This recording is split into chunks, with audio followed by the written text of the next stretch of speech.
Bon, aux dernières nouvelles, il y a un film qui vient de sortir. C'est intéressant parce que c'est une histoire justement sur Macron. Macron qui se fait kidnapper. Justement, c'est vraiment intéressant comment ça se passe, comment c'est tout goupillé. Donc en fait, dans l'histoire du film, c'est un film qui s'appelle Sauver le héros. Et en fait, c'est que tu as un acteur qui s'appelle David Lawrence. C'est un padros, c'est un jeune quoi. Il a 15 ans et puis il va chercher le lait pour sa mère. Alors sa mère, elle lui donne l'argent, lui dit non, non, non, donne pas l'argent, non, non, moi j'y vais. Alors déjà ça, un truc, c'est très bien. Et puis il est tard, tard le soir, parce que David, c'est un jeune, il va aller rencontrer sa copine, c'est tard le soir. Mais sa mère lui dit va acheter le lait, tu dois revenir. Voilà, c'est comme ça. 15 ans, bon, il y a l'école, tout ça, mais bon, c'est plus important d'aller voir la copine quand même. Et il va donc par la plage. Il est justement par là-bas, tu vois, Cape Town, tu sais, là où ils font le surf et tout. Et il est donc sur la plage et il marche jusqu'au magasin. Et tous les soirs, pas tous les soirs, mais une fois, il avait déjà vu un gars, plus âgé que lui, avec deux petits chiens et une nana. Une nana. Bon, il n'a pas compris, il se demande qui c'est, machin, tout ça. Les deux petits chiens-là, ils se mettent à aboyer, comme des périeurs, et il se dit, bon, j'aurais bien donné un coup de pied dans la tête, mais bon, voilà. Mais il part, bon, tranquille, il est bon joueur, tu vois, c'est quand même, qui c'est ce gars-là avec la veste de l'armée d'Afrique du Sud? Et c'est un militaire, un commandant. Et alors,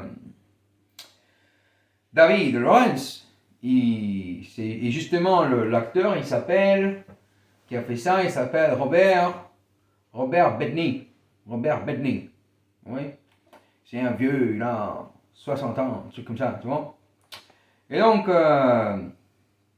il marche, et puis il se dit, bon, mais c'est pas grave, il est, je sais pas, 10 heures du soir, un truc comme ça. Tu sais, il y a des gens sur la plage, tout, il est habitué. Lui, c'est un gars, David, c'est un jeune, il est un peu, tu vois, pas trop faire la bagarre, tout ça, mais il prend toujours des risques, il n'aime pas, tu vois, rester chez lui, s'embêter, tout ça, voilà. Bon, il est très proche de sa mère, mais bon, sa mère, c'est une folle, un truc, ça, bon, voilà. Le père, il est parti, bon, on comprend rien. Et puis, il commence à se demander, mais qui c'est ce gars-là, le militaire, là, qui m'a regardé bizarrement, il était avec une nana, justement, il se dit, mais qui c'est ce militaire, voilà, ça. Bon, il arrive une deuxième fois, et la beauté du geste, c'est qu'il passe, et donc il s'est dit, voilà, il y a le militaire, et ben moi j'ai une veste de l'armée, comme ça je vais mettre la veste de l'armée, et il va me laisser tranquille.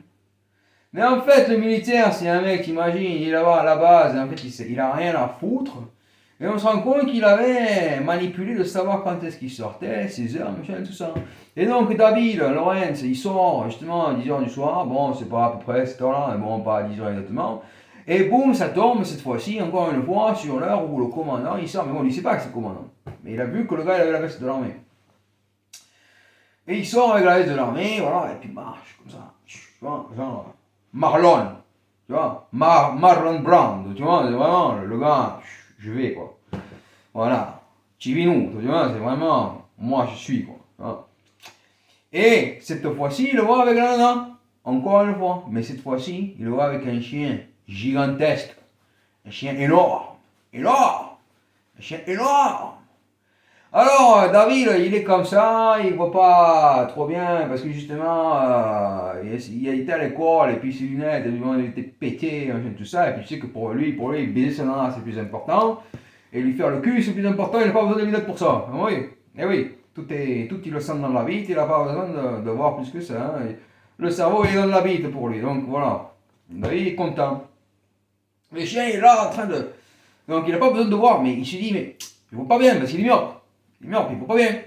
Alors le chien, il est là, grognassant, énorme, énorme, énorme chien. Et donc lui, il passe comme ça. Et puis en fait, l'histoire, c'est qu'on te met le replay du chien qui aboie en fait, le chien qui grogne. Et en fait, c'est que quand le chien il a vu David, il s'est tenu comme ça, et puis il a eu la queue qui bougeait.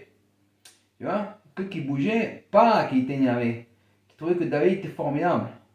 Mais le commandant, il a dit attaque, attaque David, attaque. Et là, c'est la magnificité du geste, le divin, le corps, on ne sait pas comment ça se passe, que le chien, en fait, il se retourne contre le maître, il le mord au genou, il le mord là. Comme vous voyez, ça c'est là. C'est là qu'il y a quelque chose, je ne comprends pas. Et dans l'histoire, en fait, le commandant, il explique plus tard à son collègue, et plus tard, sa femme, elle entend, il dit, ce chien-là,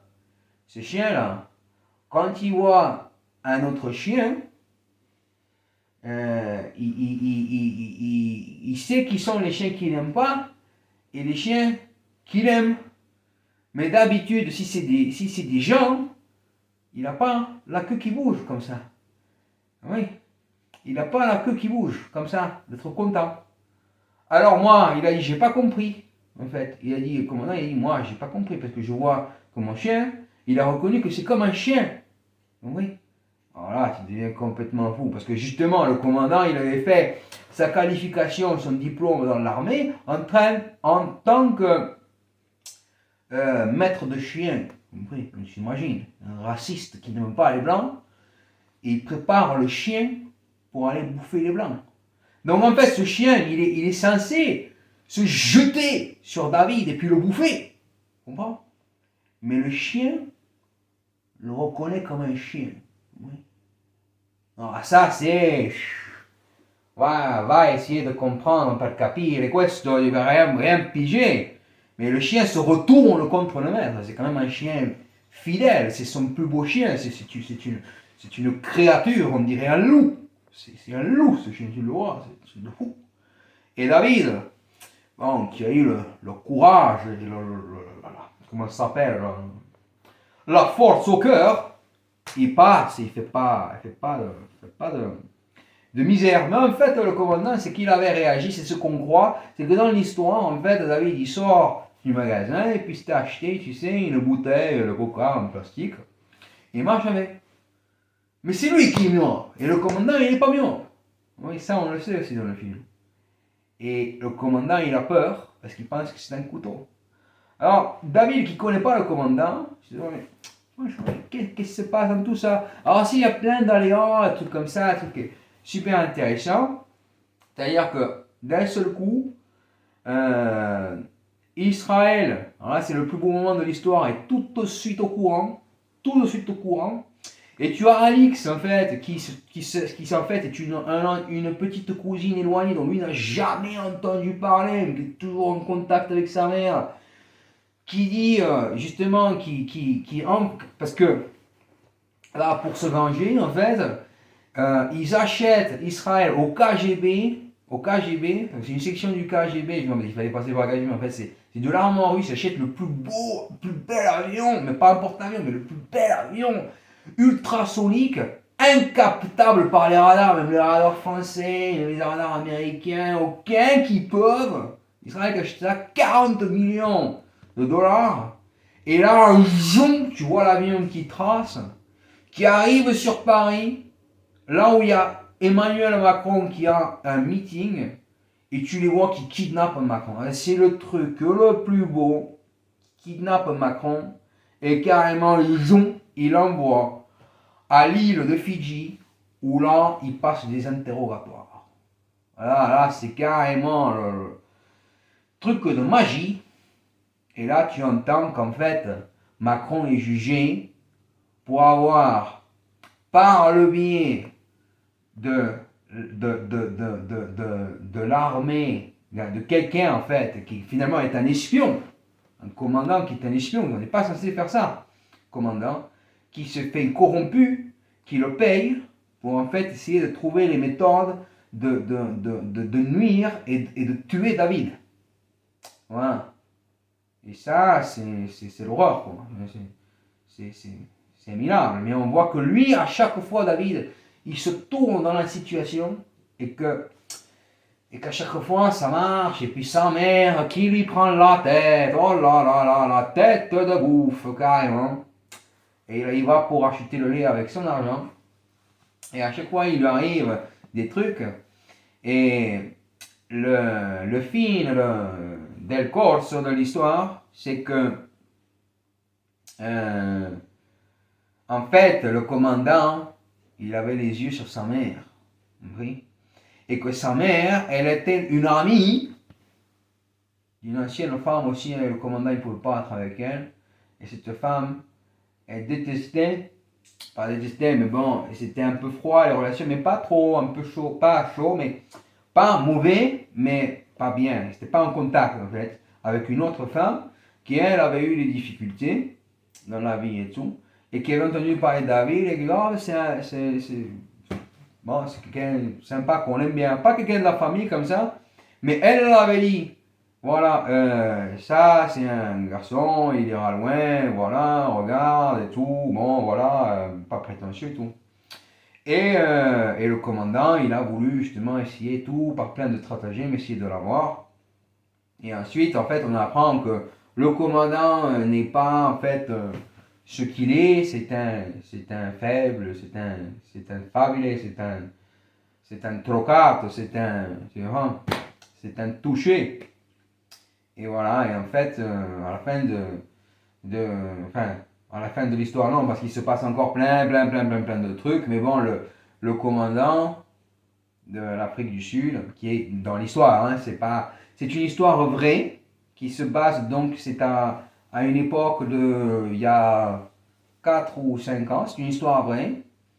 Bon, après ça, toute la manigance, Macron, tout ça, bon, ça, c'est. On ne sait pas, parce qu'on imagine que oui, il y a eu des interrogations, tu comprends que c'est un peu romancé, tout ça, et que Macron a sa culpabilité là-dedans. Parce que David, en fait, vient d'une famille, à l'origine, ou à l'époque de la Seconde Guerre mondiale, en fait, c'était des gens d'origine française qui étaient, bon, je sais pas comment est-ce qu'on dit, moi, bon, voilà, qui venaient je crois qu'ils venaient de Finlande, de Lituanie, quelque chose comme ça. Et quand le Adolphe est arrivé, en fait, ils avaient été intelligents. Le père, donc c'était donc l'arrière-grand-père qui avait été intelligent, il a compris que lui, il allait mourir, mais qu'il fallait qu'il paye, bon, de vieillesse, quoi. Mais il fallait qu'il paye pour les envoyer, pas en France, mais ils avaient compris que voilà, lui, c'était aussi un militaire, quelqu'un qui sentait bien les choses, et il les a envoyés en Afrique du Sud, où là, c'était plus calme, justement, à cette époque-là, justement, de la Seconde Guerre mondiale, il n'y a pas trop de complicates. Non. Donc, c'est une belle histoire. Bon, il y a des trucs un peu. Voilà, mais c'est justement comment Macron s'y a une voltate, ça veut dire comment Macron il est rentré là-dedans pour essayer de faire des manigances contre même des gens qui étaient d'origine, bon, qui sont David et d'origine française. Et aussi, tu vois aussi dans l'histoire, la maman qui dit, il y a un texte, maman carrément, c'est un scandale, elle, et qui dit, oui, on va faire nos papiers pour partir en France, voilà, j'ai fait les papiers, tout ça. Et en fait, tu comprends que Macron, il faut comprendre que Macron, lui qui a ses origines, tout ça, en fait, il a un problème dans sa famille depuis des générations et générations avec les gens qui étaient d'origine française, on va dire, de ces pays baltiques. Il n'y en a pas beaucoup, mais il y en a eu à travers l'histoire, Finlande, tout ça, tu vois, nordique. Et tu comprends que mais David, il n'avait rien à voir avec tout ça, en fait. Bon, voilà. Et donc la belle histoire, c'est que David, il vit bien, donc ça va, il va bien. Et que le commandant, donc comment il s'appelle déjà, Robert Bedny, voilà, il crève quoi. Il crève, il meurt de honte, et puis il se jette à la mer du bateau, et puis il se noie, et puis de loin il y a une cacharelle qui essaye d'arriver, et puis ça ne marche pas, ils arrivent au trop mauvais moment, et puis voilà, et puis voilà, et puis c'est Nana qui voulait justement lui sauver la vie, qui tombe à l'eau elle aussi, et puis meurt justement une époque de l'hiver, et puis meurt dans le froid, et puis tu vois ensuite une baleine qui se balade, une baleine énorme, et puis le film se finit comme ça. Voilà. Voilà, donc ça c'est la nouvelle du film qui est sorti donc il n'y a pas longtemps. C'est un film qui s'appelle Sauver le héros. Parce qu'en fait, sauver le héros, David, pas besoin de sauver, parce que c'est même pas plus qu'un héros, on peut le dire, ce David-là, c'est un mec fantastique, quoi, un gamin qu'on aime bien, quelqu'un qu'on aime beaucoup. Mais sauver le héros, en fait, ça veut dire que le commandant, il fallait Parce que David, il pense même pas à le tuer, quoi. C'est ça l'intéressant aussi de David. Il pense pas à faire des coups, quoi. Il vit comme ça, quoi. Mais que, en fait, sauver le héros, c'est que pour que sauver l'histoire, il faut que le commandant, cette espèce de fou furieux, là, il faut qu'il meure. Il faut qu'il meure. Et là, quand il meurt, tu le sauves, en fait. Et David n'a pas besoin de le sauver. Lui, il sort de chaque fois, il y a des trucs, l'histoire, des rebondissements, je vois, il se sort de tous les trucs, quoi. Alors, c'est pas toujours gay, quoi. C'est pas toujours. Ça veut dire, c'est pas toujours heureux, c'est un peu flippant quand même. Bon, mais bon, l'histoire est bien faite, il y a des blagues et tout, c'est un peu thriller, c'est un peu comique, bon, ça va. Mais bon, il y a des moments où qu'est-ce qui va se passer, quoi. Quel va passare? Moment, tu te demandes quoi, et tu restes là sur ta fin, tu veux savoir plus, même tu veux un deuxième épisode, une deuxième trilogie, quoi. Voilà. Ouais, voilà. Donc le commandant, là, pour lui sauver, il faut que lui-même, il se finisse. Voilà. Ça c'est bien, il faut que tu ailles chercher aussi, bon, il y a aussi des flashbacks où tu vois un petit peu, tu vois comment est-ce que le commandant il se comporte, un peu avec les gens autour de lui, voilà, sa famille, tout ça, et tu comprends que c'est, c'est dans sa tête, quoi. Ça pue le, comment ça, c'est pas, c'est maudit, c'est nauséabond, quoi. C'est pas, voilà. Mais le film, voilà, fantastique. Donc tu vas le voir. Tu fais la traduction en anglais. Moi je parle pas anglais. Ça s'appelle Sauver le héros. C'est avec Robert Bettany, qui est bon, un acteur bon, qui est connu, quoi. Et avec David Lawrence. David Lawrence. Voilà. Allez, bonne vision.